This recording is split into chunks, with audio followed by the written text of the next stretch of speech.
Welcome to Snaring in the Snow. This is a video that Rick and I set out to do in hopes that it would help others learn how to snare better in winter conditions like we're faced with here in north central Minnesota. And I wanted to start out by making a couple points here. Number one, some of you have seen my snaring books and videos that I did with Tom Moran and Mark June back in '93. And I've snared thousands of raccoons and fox. But when I moved to Minnesota in 2001, I discovered that a lot of the techniques that I used in farm country for snaring didn't work very well in the northern woods. So fortunately, a few years ago I met Rick, and he really helped shorten the learning curve for me. So I wanted to make this point right up front that a lot of what you're seeing here on this video is information that I learned from Rick, and so I want to make sure that credit goes where credit is due in that situation. So Rick, why don't you tell us a little bit about how you got started snaring? Well, I grew up on a wildlife management area up in Minnesota here, and the woods are they're thick, and it's a different technique as far as snaring. And growing up and trapping all my life, snaring all my life, I developed a different technique that's different down in the farmland zone. And it really pays off. It really does good up here, and you know, that's where I learned most of it is up in the hardwoods here, and it's a different technique, and it really works good. Yeah, you've really refined what you did by tweaking your cables and different things like that. And so in this video, what you see is the way that me and Rick do it, and it's very effective. Each person will take what they can from this video and adapt it to their own trap line. That's how you'll get the most out of it.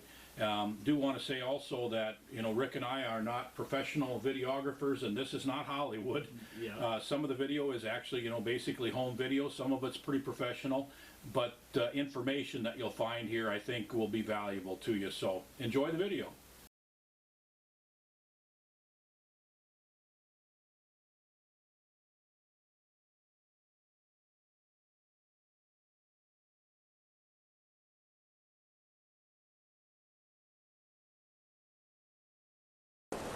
Okay, we've got a beautiful cat right here. This is a really nice, just a beautifully spotted female. I mean, just a gorgeous cat. And this particular location it's really important to remember that if you find the food, that's how you find the cats. There's rabbits and mice and voles, grouse, the things, whatever the cats are eating in a certain area, that's what we're going to look for. And in this case, we're in an area where there's a lot of rabbits. It's real thick in here. And that's why we're in this spot. And this particular trail right here, it actually wasn't much of a trail. You set the snare for this cat on opening day, which was 8 days ago, and that snare just patiently sat there and sat there and sat there, and finally the cat came back, and you can see the results. Now, Rick, tell us a little bit about when you set this specifically, this snare. Tell us exactly how you set it and why you wire it up the way you do. Okay, a cat is more a creature of habitat. If it runs a run, it will go on that run the next time around. The biggest thing is they will cross a beaver dam. Every time they cross that dam, you always look for that cat. He'll cross that dam again. And another thing is when they hunt an area, the biggest thing is snowfall. If you have a lot of snowfall, they tighten up the area. They just hunt because of the food source is in there, so they don't like to go out. If you have very little snow, which we are having problems with this year, the area gets bigger. They travel more. They can go wherever they want, but they still, and what we like to do is once we get a snow base, a 10-inch snow base, it tightens it up. Now when you do get one coming through, like Bernie says, this was 8 days ago. Now when you get a lot more snow, he's going to narrow it down to a couple, 3 days. And what you like to do is, what I do is, this is 1/16, and we always use black dog cam locks. It's, I've even experienced with mini cam locks. They're awesome. It's a beautiful thing. The biggest thing is, I like to tie my snare up here it's actually stapled right here, wired. And the reason I have it is a lot of people go way down here. Well, when they spin around, they actually spin around and they can just get down there and they can't. What you want is the head to hang up. You want to hang this animal. You don't want to have them down here alive.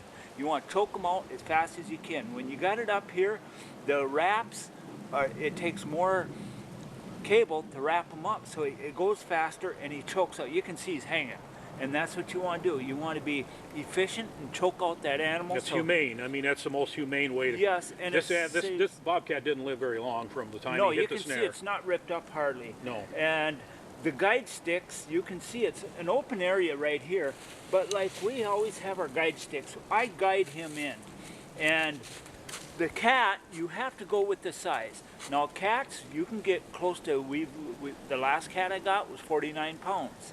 This one here, he's about 30, 32, 35. And it's a big female, really big female cat. you can get them down to 15 pounds. So you go from 15 pounds to 50 pounds, there's size difference, head difference. So target your animal. Your track, if you got a bigger cat track, you want to go with 8 to 10 inch loop. If you got a smaller cat, you go from 6 to 8.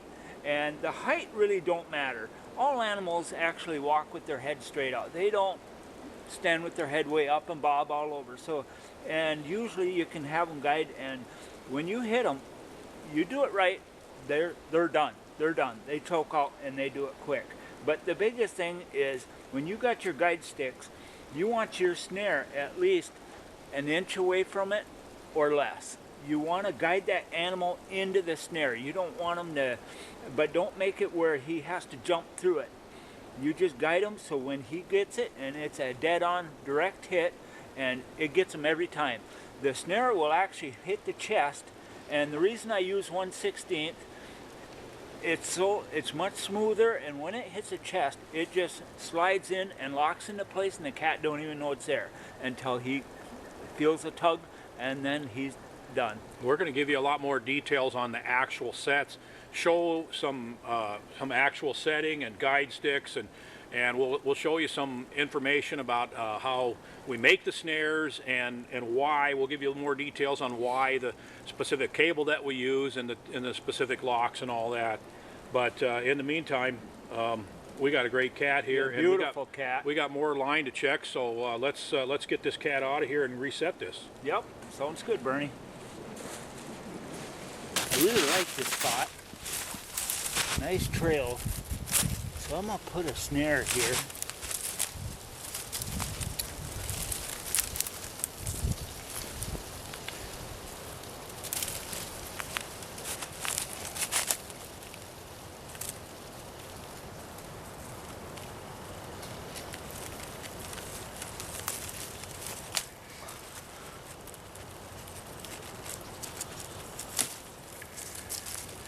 Take my tie wire, really get her tight.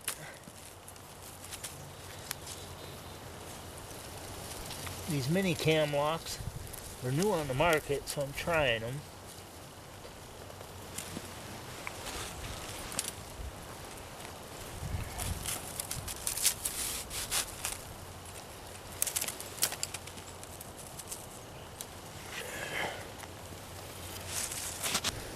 Take a chunk of tie wire, and I'll just staple it to this tree.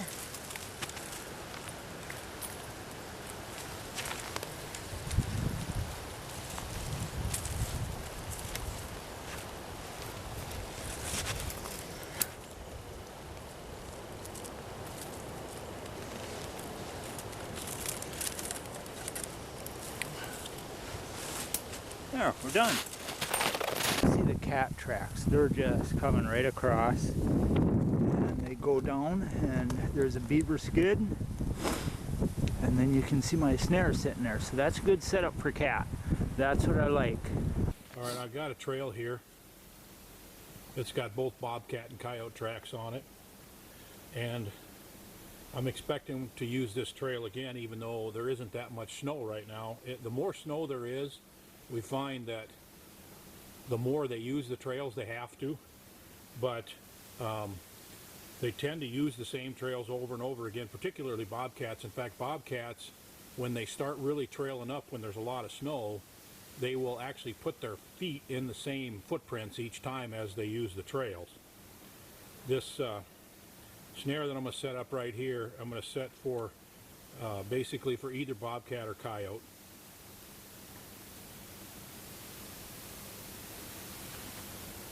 Put about right there.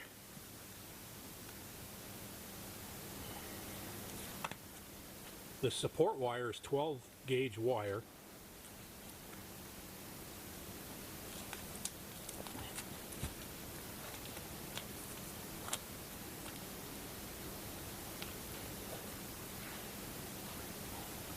And it's set, it's crimped, the wire is actually crimped to the ferrule, and then the cable slides through the ferrule.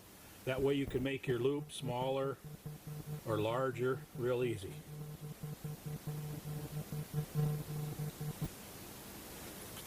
And then I'm going to take some wire here.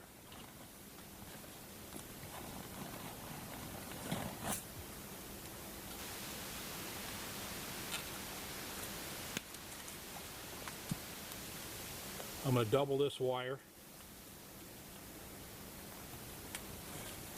And I'm going to pin this off back here.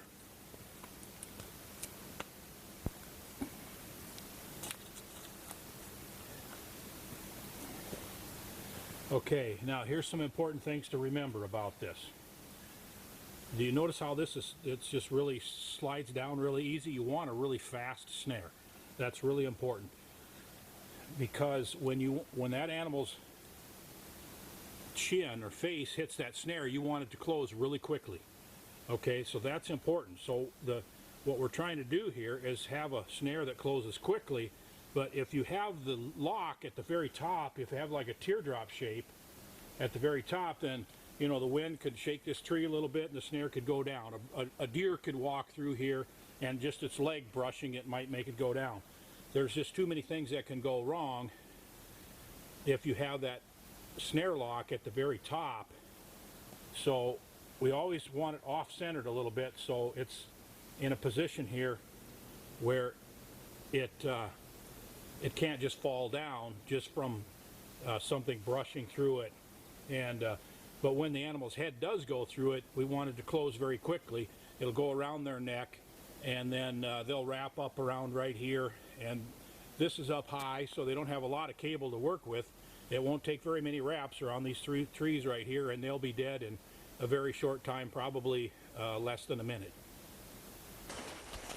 Check my snares this morning. On a cold morning, it's about 11 below, and I see I got a big tom and a snare.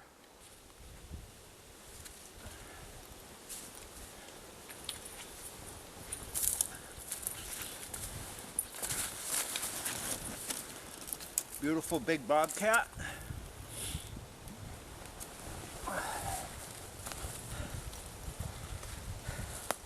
Nice color on his belly.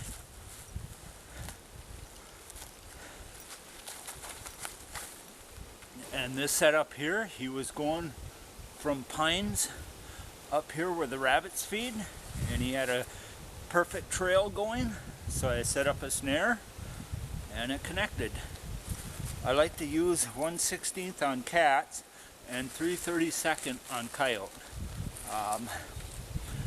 What I do is I like to boil my traps to get the dull tinge off. You can use baking soda, and then I'll dip them in like a brown dye or KBL quick dye, a black dip. Let that dry, and then I'll put it in full metal jacket, scent free. You don't have to be too particular with cats. Their smell, they don't really care about the smell. And so this is trapping in northern Minnesota. And so they usually have like a really beautiful belly. And he's about 25-30 pound big cat. Okay, this is an awesome little pond. As you can see, it's got high banks. And this is what I'm kind of looking for when animals visit the pond. You can see the beaver house, the high banks, and then the animals, they always come down beaver trails. You can see right here's a real nice trail. And there's a nice snare that I set up. That was a perfect setup. You kind of close the snare so they kind of reach in, and then you just, when they come here to visit, usually takes them. They're always cats, fox, coyote. They're always trying to visit at ponds like this. So you can see there's a nice little pond, and you see all the trails around the beaver house.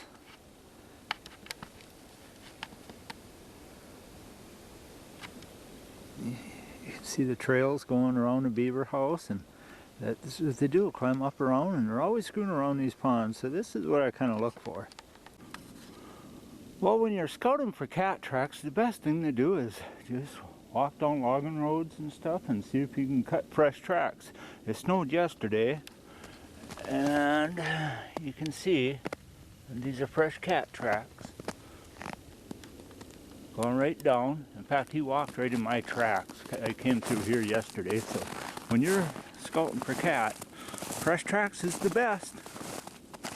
Well, I want to discuss, a lot of people want to know, well, how do you know a cat trail? Now, the biggest thing is with tracks is once you cut cat tracks, you can follow them, but what you want to do is if you see where a cat goes through an area and he's crossing, there's a little logging road right here, and he's coming across here. You can see his tracks, and if he goes once, I don't care about it. If he goes a second time, then I gotta watch that. Now if he goes the third time, I hang a snare. And like I said, I like to get a tight area where he goes through. He's been going through here, so I set up, I kind of put a fern right here that he took out, and so when he goes through, he hits it, and he hits it good. And I ran a 6-inch loop. These are one of these mini cam locks, and you notice I put it up high, and it just hangs them. Now this cat, he hit it, and he tore it up pretty good, but it done a good job. Now that's one thing. This is a beautiful cat. Got him last night, and like I said, my trails, even with fox trails, coyote trails, coyotes going over beaver dams. There's a beaver dam right back this way, about 200 yards. This is where this cat was going, and so he was crossing here, and this is pretty the tightest trail I could find. But like the coyote, the fox, everything, what you do is look for, if they ran it 3 or more times, then you hang a snare. And a lot of people, well, why do you use 1/16? 1/16, they can barely see it. These mini cam locks are unbelievable. They're a small cam lock, and they're only big as a dime, and they got 1,800 pound breaking strength. That's unbelievable. That's just hard to even fathom. And it does such a good job on cats. And like I said, this is a 5th or 6th cat I got this year, and it just does a wonderful job on them.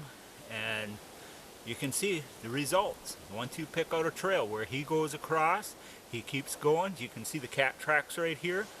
And when he goes across, it's just perfect setup, perfect setup. And not all cats use the same trails. This cat made this trail, you take them on this trail. So that's one thing. And this is such a beautiful cat here. And so cat season's just about coming to a close. I'd like to get a couple more. So I think I got about 2 weeks, and then it closes in Minnesota. But yeah, this is how you do it. This is how you get cats, coyotes, fox. Just find a trail that they use 3 or more times, and it will produce, because they will go the 4th time. If they ran it 3 times, they're going to use it the 4th or more, you know. But when it comes to one single trail, I don't worry. One single track, I don't worry about it. Or if he went twice, no, I don't. I just keep it in mind. But he starts using it, then you set a snare, and this is the end result. And I got another beautiful Minnesota cat, and that's good. Now I got some more snares to check. Okay, I got an example of a really good trail that has a situation that we have to deal with once in a while. This trail is just pounded with fox and coyote tracks, but it's also got some deer tracks in it, and as a general rule, it's a good idea to just completely avoid deer trails. But sometimes there are really good fox and coyote trails that the deer are using too, and that's the case here, where we got a swamp about 100 yards that way, and then it kind of curls around this hill, and there's a swamp right down over there. And these fox and coyote are traveling the path of least resistance between these two swamps because they're their feeding areas. So I'm going to show you how to set something up here in a situation like this that will really help you avoid catching deer.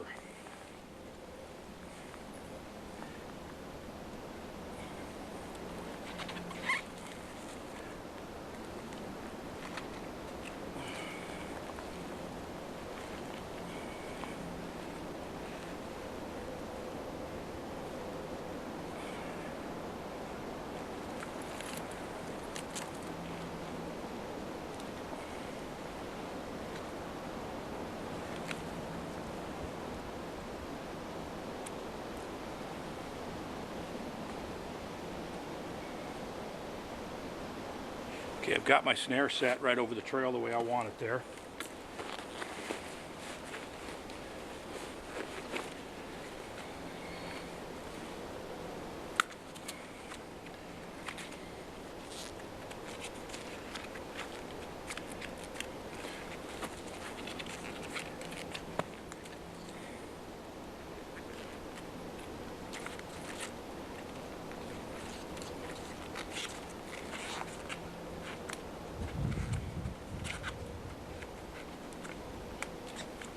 Got it wired off.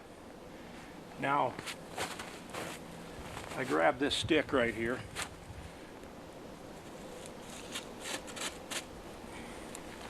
and I'm going to place that stick like that right there.